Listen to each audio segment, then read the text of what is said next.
Ini adalah rahasia tengah malam. Beranikah kau mendengarnya?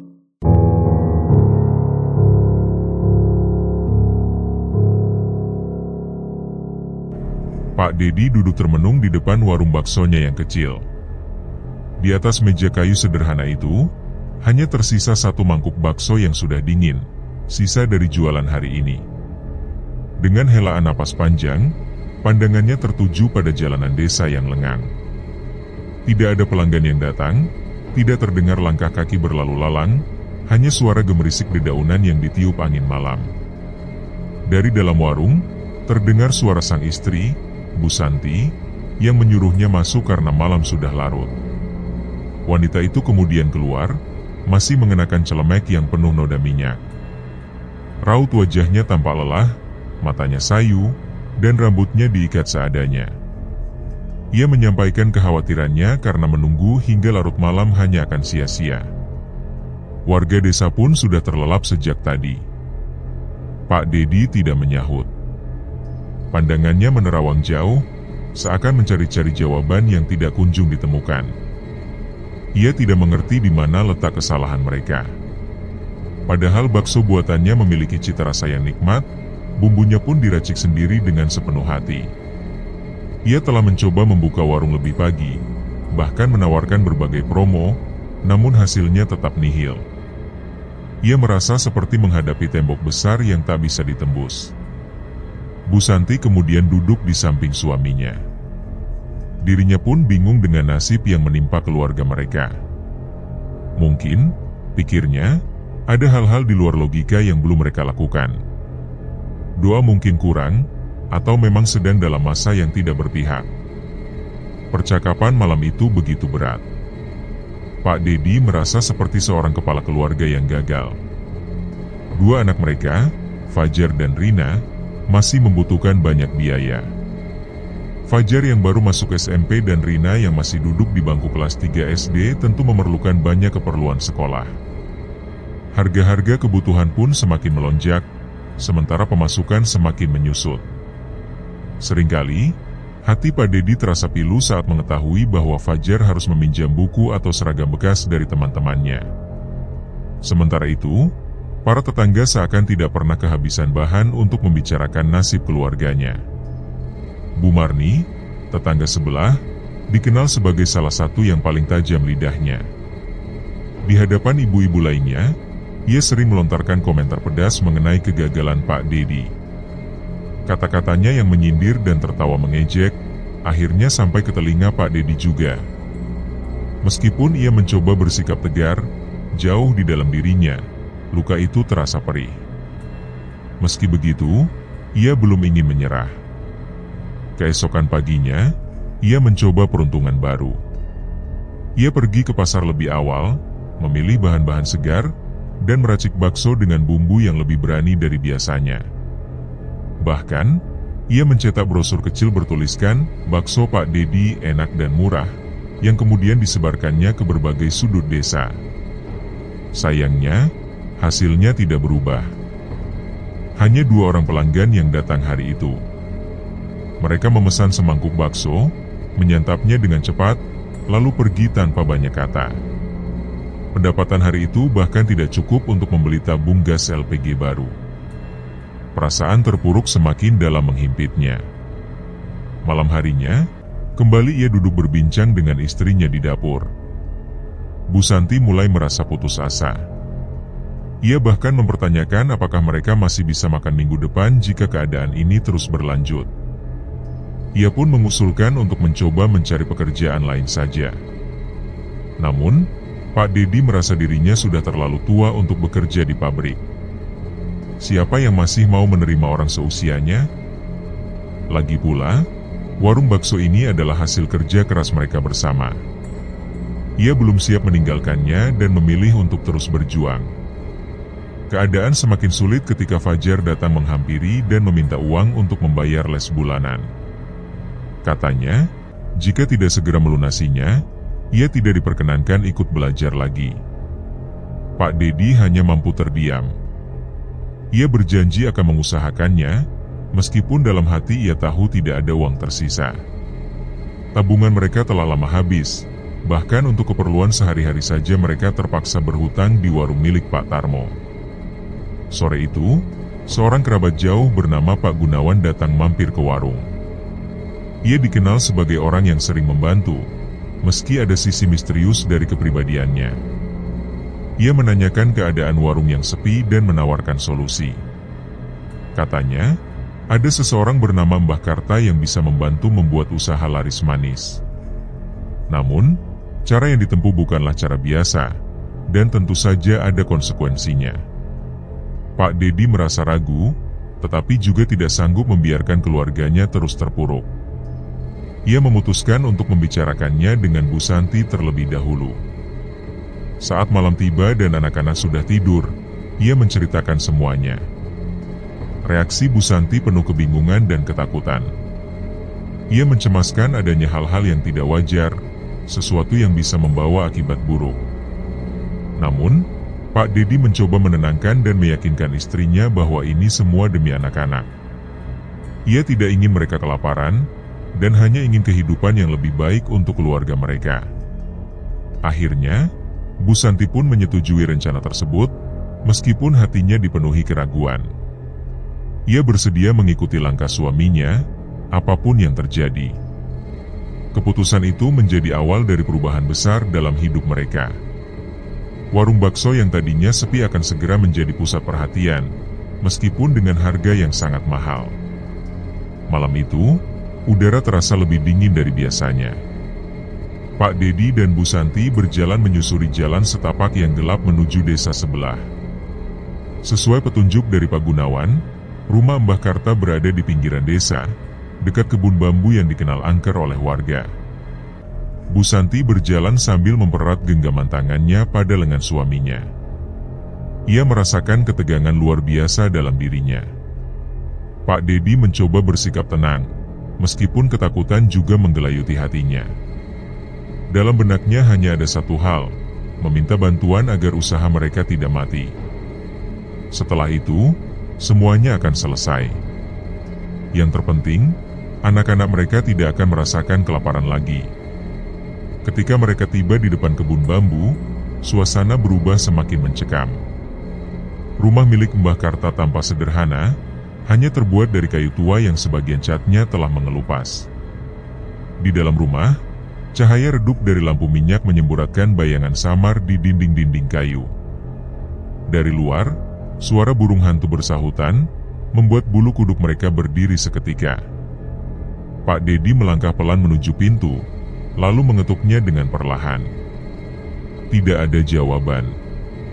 Ia mencobanya sekali lagi, kali ini dengan ketukan yang lebih keras. Beberapa detik kemudian, daun pintu kayu itu berdiri terbuka, memperlihatkan sosok seorang pria tua dengan wajah yang dipenuhi keriput. Tatapan matanya tajam, seolah mampu menembus isi pikiran Pak Dedi dan Bu Santi. Pria itu mengenakan kain hitam yang dililitkan di pinggang dan menggenggam tongkat kayu di tangan kanannya. Ia tampak sudah mengetahui kedatangan mereka, menyebut nama Gunawan sebagai orang yang merekomendasikan pasangan itu. Dengan suara serak namun tegas, ia mempersilakan mereka masuk ke dalam rumahnya. Pak Dedi dan Bu Santi melangkah masuk dengan perasaan was-was. Ruangan di dalam sangat sederhana, hanya terdapat meja kecil dan beberapa kursi kayu. Namun, yang membuat mereka merasa tidak nyaman adalah bau dupa yang begitu menyengat, serta benda-benda aneh yang tergantung di dinding, sehelai kain hitam, sebilah keris kecil, dan boneka jerami yang bentuknya menyeramkan. Tanpa banyak basa-basi, Mbah Karta menyampaikan tujuannya. Ia tahu mereka ingin agar usaha warung baksonya kembali ramai. Pak Dedi mengangguk pelan, mengakui bahwa mereka sudah mencoba berbagai cara, namun semuanya berakhir sia-sia. Mbah Karta tersenyum tipis. Ia mengatakan bahwa ia bisa membantu, namun memperingatkan bahwa segala sesuatu di dunia ini selalu memiliki harga.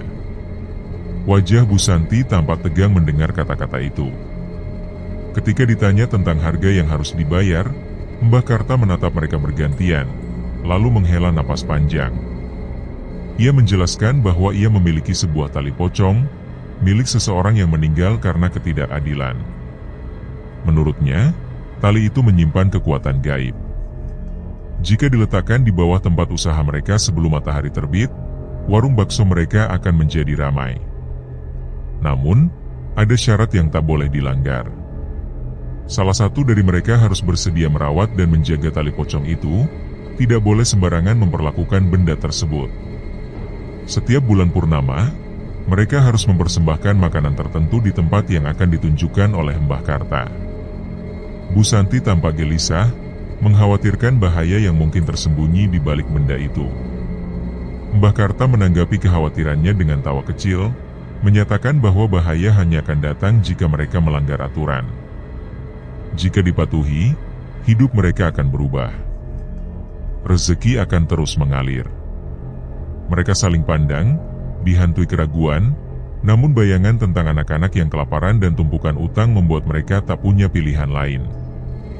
Dengan suara berat, Pak Dedi menyatakan kesanggupannya. Mbah Karta lalu berdiri, membuka sebuah laci kecil, dan mengeluarkan kain hitam yang membungkus seutas tali putih kusam. Tali itu berbau anyir, seperti darah kering. Ia menyerahkannya pada Pak Dedi, sembari memperingatkan agar tidak ada orang lain yang menyentuhnya dan meletakkannya di bawah warung sebelum matahari terbit.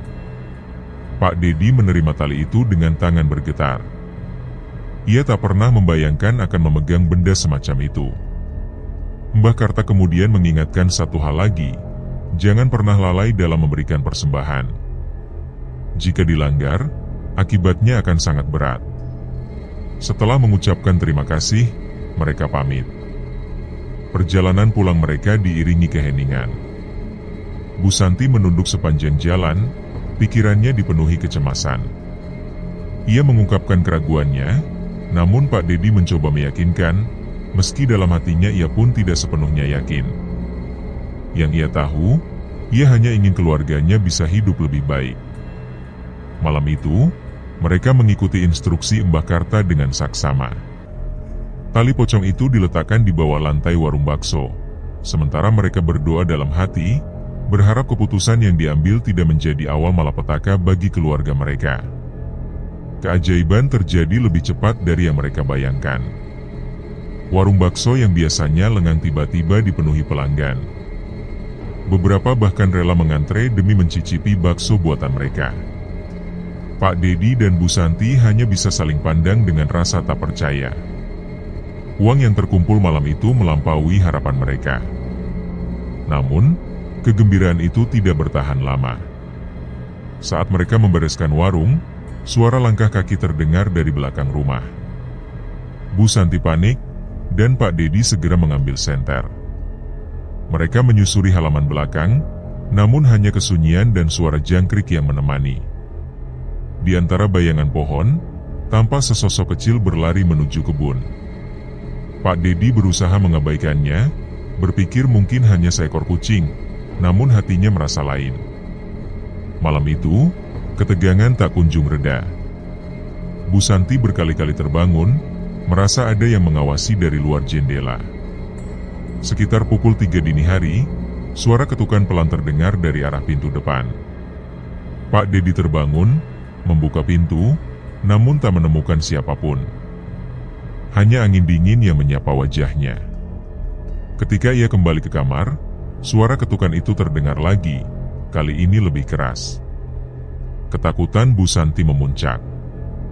Pak Dedi mengambil parang kecil dan membuka pintu dengan hati-hati. Lagi-lagi tidak ada siapapun di sana.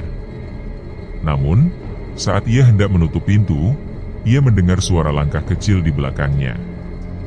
Ia berbalik dan melihat jejak kaki basah di lantai ruang tamu, seperti bekas lumpur anak kecil, mengarah ke dapur. Ia memanggil istrinya. Mereka mengikuti jejak itu, namun setibanya di dapur, jejak itu menghilang begitu saja. Tidak ada siapapun di rumah selain mereka. Dalam ketegangan yang memuncak, Bu Santi bertanya apakah semua ini berkaitan dengan tali pocong yang mereka ambil. Pak Dedi tak menjawab. Namun jauh di dalam dirinya, ia tahu ada sesuatu yang telah mereka bangunkan dari tempatnya yang gelap, dan semuanya baru saja dimulai. Keesokan harinya, mereka mendatangi Mbah Karta untuk mencari penjelasan. Pak Dedi menceritakan berbagai kejadian aneh yang mereka alami pada malam sebelumnya, dengan harapan Mbah Karta memiliki jawaban yang masuk akal atas semua keganjilan tersebut. Namun, Mbah Karta hanya menanggapinya dengan tawa kecil, lalu menjelaskan bahwa hal-hal semacam itu merupakan sesuatu yang lumrah. Menurutnya, jika seseorang ingin meraih kesuksesan, maka harus bersedia menerima segala konsekuensinya. Selama semua aturan dipatuhi, maka tidak akan ada yang menyakiti mereka. Pak Dedi merasa resah, terutama karena ia menemukan jejak kaki kecil di rumahnya. Ia bertanya-tanya mengenai asal-usul jejak tersebut. Mbah Karta menjelaskan bahwa itu adalah tanda kehadiran salah satu penjaga tali pocong. Para penjaga itu bertugas memastikan perjanjian tetap ditepati. Namun, ia meyakinkan bahwa para makhluk itu tidak akan mengganggu selama persembahan diberikan tepat waktu. Malam itu, sesuai arahan dari Mbah Karta, Pak Dedi dan Bu Santi melaksanakan ritual persembahan di kebun belakang rumah mereka. Dupa dinyalakan, kemenyan dibakar, dan makanan yang diminta diletakkan di atas daun pisang. Pak Dedi dengan hikmat membaca mantra yang diberikan oleh Mbah Karta, sementara Bu Santi memejamkan mata, berharap semua ini bisa segera berakhir. Angin tiba-tiba bertiup kencang, membuat nyala lilin yang mengelilingi mereka hampir padam. Rasa dingin menyergap, dan bulu kuduk Bu Santi meremang ketika suara tawa kecil terdengar samar dari balik pepohonan. Ketakutan mulai merayap dalam dirinya, tetapi Pak Dedi tetap berusaha tenang dan menyelesaikan ritual hingga akhir. Setelah semuanya selesai, mereka bergegas kembali ke dalam rumah tanpa sempat menoleh ke belakang. Meski begitu, malam itu terasa sangat panjang. Suara-suara aneh terus terdengar dari luar rumah. Ketakutan terus membayang, namun langkah mereka tidak bisa mundur. Kesuksesan yang mulai tampak di depan mata terasa terlalu menggoda untuk dilepaskan, walau mereka sadar bahwa ada harga yang harus dibayar. Keesokan harinya, warung bakso milik Pak Dedi kembali dibuka seperti biasa. Namun kali ini, sesuatu yang tak biasa terjadi. Sejak pagi, pelanggan mulai berdatangan bahkan sebelum warung benar-benar siap. Antrian terlihat mengular di depan warung, membuat Bu Santi merasa heran dan melirik keluar jendela. Pak Dedi hanya mengangguk melihat pemandangan itu, meskipun dalam hatinya muncul rasa bingung yang tak bisa ditepis. Selama beberapa hari terakhir, warung mereka selalu sepi, dan kini suasananya berubah drastis seperti pasar malam. Warung itu segera dipenuhi pelanggan yang saling berebut tempat duduk. Beberapa bahkan rela berdiri demi menunggu giliran. Pak Dedi dan Bu Santi tak henti-hentinya melayani pembeli, meski kelelahan mulai terasa. Senyum tetap merekat di wajah mereka karena kesuksesan mulai terasa nyata. Namun, keberhasilan itu membawa keanehan tersendiri. Beberapa pelanggan mulai memberikan komentar tentang cita rasa bakso yang dinilai berbeda dan sangat enak. Ada pula yang mengaku tiba-tiba merasa lapar meski awalnya tak berniat makan. Pak Dedi hanya membalas dengan senyuman, walaupun peluh dingin mulai mengalir di pelipisnya. Ia menyadari bahwa keberhasilan ini bukan berasal dari kemampuannya membuat bakso, melainkan dari sesuatu yang jauh lebih kelam. Hari demi hari, warung bakso milik Pak Dedi menjadi buah bibir di desa. Orang-orang berdatangan, tak hanya dari dalam desa, tetapi juga dari luar daerah. Pendapatan mereka meningkat tajam dan aktivitas di warung semakin sibuk. Namun, di balik kesibukan itu, tersimpan rasa ganjil yang perlahan tumbuh di benak Bu Santi. Ia mulai merasakan ketidaknyamanan. Segalanya terasa tak wajar. Di malam hari, saat menghitung uang hasil penjualan, ia mengungkapkan keresahannya kepada suaminya. Perasaannya terganggu oleh kesan seolah ada sesuatu yang selalu mengawasi mereka. Ia bahkan sering mendengar langkah kaki dari arah belakang rumah. Pak Dedi berusaha menenangkannya. Ia menganggap hal itu sebagai dampak dari ritual yang mereka lakukan. Selama aturan Mbah Karta diikuti, semuanya akan baik-baik saja. Bu Santi mencoba mempercayainya, meskipun hatinya tetap dipenuhi kegelisahan. Sementara itu, para tetangga mulai memperhatikan perubahan drastis dalam kehidupan keluarga Pak Dedi. Banyak yang heran melihat warung bakso mereka yang mendadak ramai pengunjung. Bu Sri, tetangga sebelah, mengungkapkan rasa herannya kepada sang suami. Suaminya menganggap itu sebagai rezeki, mungkin karena keberuntungan semata. Namun, Bu Sri mulai mendengar gosip yang tidak menyenangkan. Terdapat kabar burung bahwa Pak Dedi menggunakan cara-cara yang tidak wajar untuk meraih kesuksesan. Rasa penasaran Bu Sri semakin menjadi. Ia mulai diam-diam mengamati aktivitas warung Pak Dedi, berharap menemukan sesuatu yang mencurigakan. Pada suatu malam, Bu Santi kembali mendengar suara langkah kaki di belakang rumah. Kali ini, suara itu terdengar lebih nyata dan lebih dekat. Ia membangunkan suaminya, memintanya untuk memeriksa keluar. Pak Dedi mengambil senter dan menuju halaman belakang. Di dekat pohon pisang, ia terkejut melihat sosok kecil berdiri diam. Sosok itu bertubuh kerdil dengan kepala besar dan mata yang menyala merah. Bu Santi bersembunyi di balik pintu dalam ketakutan, sementara makhluk itu hanya memandangi mereka tanpa berkedip. Setelah beberapa detik, makhluk tersebut berlari ke arah kegelapan dan menghilang dari pandangan. Pak Dedi merasakan bulu kuduknya berdiri. Ia tahu bahwa sosok itu adalah bagian dari perjanjian yang telah dibuat dengan Mbah Karta. Namun, melihatnya secara langsung membuat ketakutan dalam dirinya semakin nyata. Ia mencoba menguatkan hati istrinya dan menyarankannya agar tetap fokus pada warung. Meski demikian, Bu Santi tidak mampu melupakan kejadian itu. Ketakutan mulai menyelimuti pikirannya, bahkan ketika kesuksesan terus datang menghampiri mereka. Desas-desus di desa pun semakin menjadi. Beberapa tetangga mulai mempercayai bahwa keberhasilan warung tersebut berasal dari praktik pesugihan.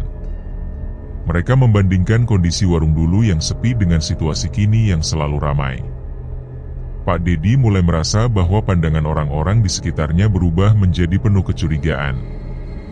Ia mencoba mengabaikan semuanya dan tetap fokus pada pekerjaannya.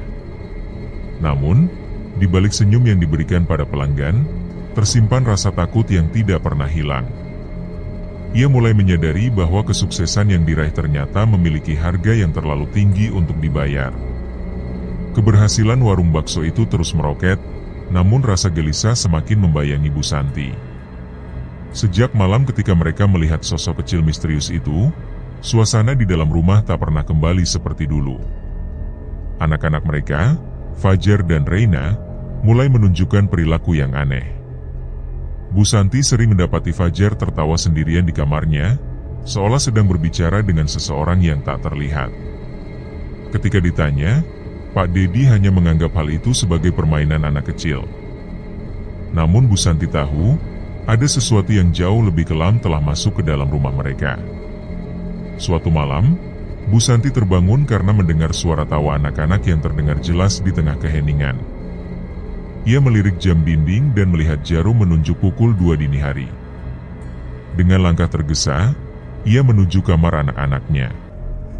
Begitu pintu terbuka, pandangannya langsung tertumbuk pada Fajar yang sedang duduk di lantai. Bocah itu menghadap ke arah dinding, tertawa kecil sambil menunjuk-nunjuk ke arah sesuatu yang tak terlihat oleh mata ibunya. Rasa dingin merambat dari tengkuk ke punggung Bu Santi ketika ia mendengar Fajar berucap bahwa ia sedang bermain dengan Kak Dewi. Nama itu membuat jantung Bu Santi berdegup kencang. Dewi adalah nama seorang janda yang sudah meninggal, yang tali pocongnya pernah mereka ambil dalam ritual pesugihan yang dilakukan oleh suaminya, Pak Dedi. Rasa takut dan penyesalan seketika menyeruak memenuhi dadanya. Pak Dedi, yang mendengar keributan itu, segera menghampiri kamar. Tanpa banyak bicara, ia menggendong Fajar dan membaringkannya kembali ke tempat tidur, menyuruh anak itu berhenti mengganggu ibunya. Namun, malam itu Bu Santi tak bisa memejamkan mata. Kata-kata Fajar terus terngiang dalam benaknya, menimbulkan kekhawatiran yang tak bisa ia redam. Hari-hari selanjutnya terasa semakin berat. Keanehan demi keanehan mulai muncul pada anak-anak mereka. Rina, yang biasanya ceria dan mudah tertawa, kini menjadi pendiam dan sering menangis tanpa sebab. Bahkan ia menolak makanan favoritnya, bakso, yang biasanya tak pernah ia lewatkan. Suatu hari, dengan suara gemetar, Rina mengadu bahwa ia melihat seseorang berdiri di dapur. Sosok itu berkulit hitam, berambut sangat panjang, dan terus menatapnya. Ketika Bu Santi bertanya siapa gerangan sosok itu, Rina hanya menjawab dengan ketakutan, membuat sang ibu hampir pingsan karena ngeri dan cemas. Ia berusaha menenangkan Rina dengan pelukan, tetapi rasa takut dalam dirinya tak dapat dibendung. Sementara itu, kondisi Fajar juga semakin mengkhawatirkan. Tubuhnya melemah, sering demam, dan tampak tak seceria dulu. Awalnya Pak Dedi menganggap semua itu hanyalah kelelahan biasa yang sering dialami anak kecil. Ia berusaha menenangkan istrinya, meski sebenarnya hatinya sendiri mulai dilanda keraguan. Bu Santi, yang sudah tidak tahan, merasa bahwa semua ini adalah akibat dari ritual pesugihan yang pernah mereka jalani. Kecurigaan juga mulai tumbuh dari pihak luar. Pak Harun, kakak dari Pak Dedi, mulai mempertanyakan kesuksesan warung bakso adiknya yang begitu tiba-tiba. Ia mengungkapkan keraguannya kepada sang istri yang kemudian menanggapi dengan gosip yang beredar, bahwa konon keluarga Dedi telah bermain-main dengan ilmu pesugihan. Pak Harun belum sepenuhnya percaya, namun ia memutuskan untuk mencari tahu lebih jauh. Suatu malam, ketika warung sudah tutup, Pak Harun diam-diam datang dan mengamati dari kejauhan. Ia melihat adiknya membawa semangkuk bakso ke arah dapur, namun anehnya, bakso itu tidak dimakan. Mangkuk tersebut justru diletakkan di sudut ruangan yang gelap. Beberapa saat kemudian, ia menyaksikan pemandangan mengerikan. Sesosok makhluk kecil bertubuh kerdil muncul dari balik bayangan dan mulai menyantap isi mangkuk itu. Ketakutan langsung menyergap dirinya. Tanpa pikir panjang, ia segera pergi dari tempat itu. Puncak dari segala keanehan terjadi ketika Fajar tiba-tiba mengalami kejang di tengah malam. Tubuhnya kaku, dingin, dan matanya menatap tajam seolah melihat sesuatu yang sangat mengerikan. Dalam kepanikan, Bu Santi berteriak bahwa mereka harus segera membawa anaknya ke rumah sakit. Namun sebelum sempat keluar, Fajar berteriak ketakutan seakan memohon agar dirinya tidak diambil oleh sesuatu yang tak terlihat. Pak Dedi dan Bu Santi hanya bisa menangis menyaksikan penderitaan anak mereka.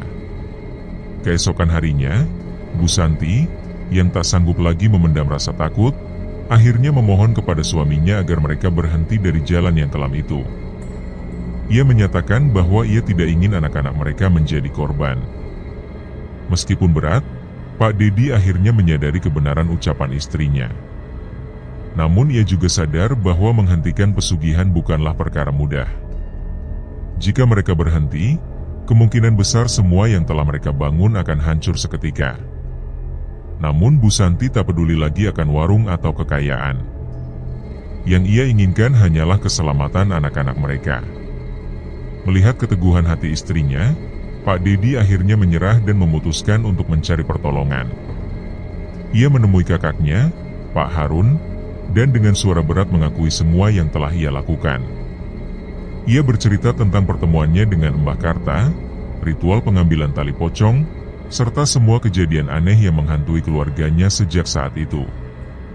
Pak Harun yang mendengarkan dengan seksama menyarankan agar mereka menemui seseorang yang bisa membantu. Ia mengenal Ustadz Anwar dari desa sebelah yang dikenal memiliki kemampuan spiritual. Malam itu juga, mereka bertiga pergi ke rumah Ustadz tersebut. Rumah Ustadz Anwar sangat sederhana namun terasa damai. Aura yang berbeda jauh dari kegelapan yang selama ini menyelimuti rumah Pak Dedi. Ustadz Anwar mendengarkan kisah mereka tanpa menghakimi. Ia mengatakan bahwa rahmat Tuhan jauh lebih besar daripada kesalahan manusia, namun mereka harus berikhtiar untuk membersihkan diri dari pengaruh buruk yang telah mereka undang. Ritual pengobatan dilakukan malam itu juga di rumah Pak Dedi. Ketika doa-doa mulai dibacakan, angin dingin berhembus dengan kencang, menciptakan suasana mencekam. Lampu-lampu berkedip dan suara langkah kaki terdengar dari atap rumah. Ustadz Anwar meminta agar mereka tetap fokus pada doa dan tidak berhenti apapun yang terjadi. Tiba-tiba, terdengar suara tawa perempuan yang dingin dan menyeramkan. Suara itu bergema seolah berasal dari berbagai arah dan menyeratkan kebencian mendalam. Ustadz Anwar segera mengenali sumber energi itu, energi dari tali pocong yang pernah mereka ambil. Dengan tenang namun tegas, Ustadz meminta Pak Harun untuk mengambil tali pocong dari gudang. Ketika Pak Harun membuka pintu, sesosok bayangan hitam muncul dan menatapnya tajam. Meski nyaris jatuh karena kaget, ia berhasil membawa tali itu ke ruang tengah. Dengan napas terengah-engah, ia menyerahkan benda tersebut kepada Ustadz Anwar yang segera membakarnya. Saat tali pocong itu mulai dibakar, terdengar jeritan nyaring yang menggema dari arah dapur, mengguncang ketenangan malam dan mengejutkan semua yang hadir di rumah itu. Namun, di tengah kepanikan, Ustadz Anwar tetap melanjutkan doa-doanya tanpa terpengaruh. Beberapa menit berlalu, terasa begitu panjang seolah waktu berjalan lambat. Jeritan itu pun perlahan meredup dan akhirnya menghilang, membawa kembali keheningan yang menegangkan ke dalam rumah tersebut. Setelah seluruh ritual selesai, Ustadz Anwar memberikan nasihat penuh makna kepada keluarga Pak Dedi. Ia mengingatkan bahwa jalan menuju rezeki tidak pernah terbuka melalui praktik sesat seperti pesugihan. Semua harus dijalani dengan usaha dan doa yang tulus, bukan dengan memilih jalan pintas yang justru menyesatkan. Pak Dedi dan istrinya, Bu Santi, hanya mampu mengangguk pelan. Air mata mengalir membasahi pipi mereka.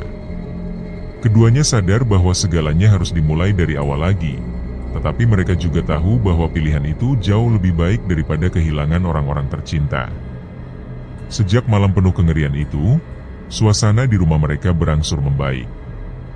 Warung bakso milik Pak Dedi memang tidak seramai dulu, namun ia tak lagi peduli dengan keramaian atau keuntungan. Kini, yang terpenting baginya adalah keselamatan keluarga serta kebebasan dari jeratan kegelapan. Dari peristiwa yang menimpa mereka, Pak Dedi belajar satu hal penting: keserakahan dan keputusan yang keliru hanya akan membawa kehancuran. Ia dan keluarganya kini memilih untuk hidup sederhana, namun dipenuhi dengan ketenangan dan kejujuran. Walaupun rumah tersebut terasa lebih tenang setelah ritual, ada perasaan ganjil yang menggantung di udara dan belum sepenuhnya sirna. Fajar dan Rina masih terlihat lemas meskipun kondisi mereka berangsur membaik.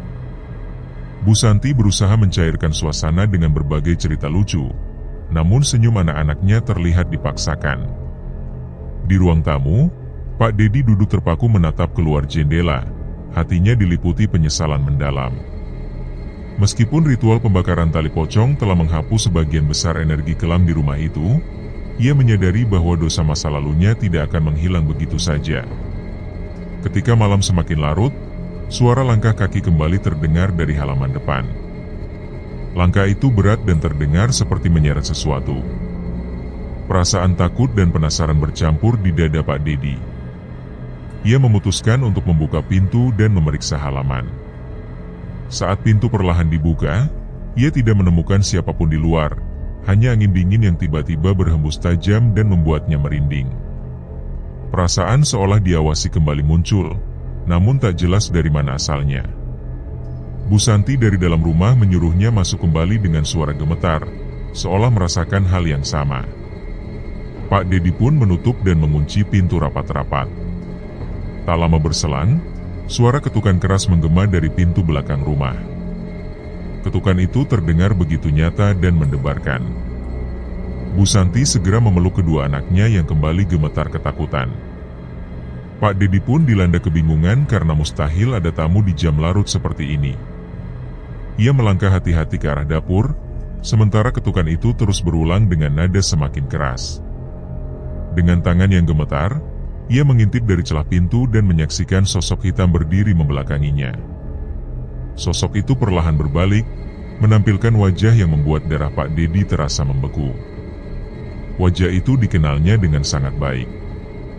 Wajah almarhumah Dewi, seorang janda yang tali kafan pocongnya pernah ia curi demi ritual pesugihan. Wajahnya pucat, matanya kosong, dan senyum mengerikan menghiasi bibirnya. Pak Dedi terduduk ketakutan, mulutnya terbuka namun tak mampu mengeluarkan suara. Sosok itu perlahan mendekat, menyeret kain kafannya yang telah compang-camping. Suara-suara desisan menyerupai ribuan serangga terdengar di telinga Pak Dedi, mengucapkan namanya dengan nada yang menghantui. Tubuh Pak Dedi membeku, seluruh rasa takutnya membelenggu setiap gerakan. Sosok itu terus mendekat, jaraknya kini hanya beberapa inci dari wajahnya. Namun tiba-tiba, jeritan dari ruang tamu memecah ketegangan. Teriakan Bu Santi menyadarkannya, membuatnya segera berlari ke arah keluarganya. Namun ia terlambat. Sesampainya di ruang tamu, ia menemukan istrinya terbaring lemas di lantai, sementara kedua anaknya menangis histeris di samping tubuh sang ibu. Bu Santi menghembuskan napas terakhir di hadapan mereka, dan Pak Dedi hanya bisa meraung, memeluk tubuh istrinya yang tak lagi bernyawa, tenggelam dalam penyesalan yang mendalam. Dalam hatinya, ia sadar bahwa ini adalah balasan dari perbuatannya. Beberapa hari setelah kematian Bu Santi, kondisi keluarga itu kian memburuk. Fajar dan Lala kembali jatuh sakit, dan Pak Dedi, yang kehilangan arah, memutuskan untuk kembali menemui Ustadz Anwar. Namun kali ini, ia ditolak. Sang Ustadz menyampaikan bahwa semua yang terjadi adalah konsekuensi dari pilihan hidup yang telah diambil, dan kini semuanya harus ditanggung sendiri. Dengan hati yang hancur, Pak Dedi pulang. Ia merasa dunia telah meninggalkannya. Warung bakso yang dulu ramai kini sepi dan tak berpengunjung. Bahkan para tetangga pun mulai menjauhinya setelah mengetahui asal-muasal pesugihannya. Di sebuah malam yang dingin, Pak Dedi mengambil keputusan yang tragis. Ia pergi ke kuburan tempat almarhumah Dewi dimakamkan, membawa lilin dan bunga, berlutut di depan pusara sambil memohon ampun. Namun dari balik pepohonan, suara tawa menyeramkan kembali terdengar. Sosok Dewi muncul lagi, kali ini dengan penampilan yang jauh lebih mengerikan. Ia menyatakan bahwa permintaan maaf tak akan pernah cukup, dan kini saatnya mengambil semuanya. Jeritan Pak Dedi menggema malam itu, mengguncang desa dalam ketakutan. Keesokan paginya, warga menemukan jasadnya tergantung di sebuah pohon besar dekat makam, dengan wajah penuh luka seperti cakaran makhluk buas. Setelah kematian tragis itu, warung baksonya ditinggalkan begitu saja. Fajar dan Rina dibawa oleh Pak Harun untuk dirawat. Ketenangan perlahan kembali menyelimuti desa. Namun, cerita tentang pesugihan tali pocong milik Pak Dedi terus dikenang dan dibicarakan oleh warga selama bertahun-tahun. Bagi mereka, kisah ini menjadi pelajaran berharga yang tak terlupakan, bahwa keserakahan hanya akan membawa petaka, dan setiap jalan pintas menuju kekayaan tidak pernah membawa kebahagiaan yang sejati.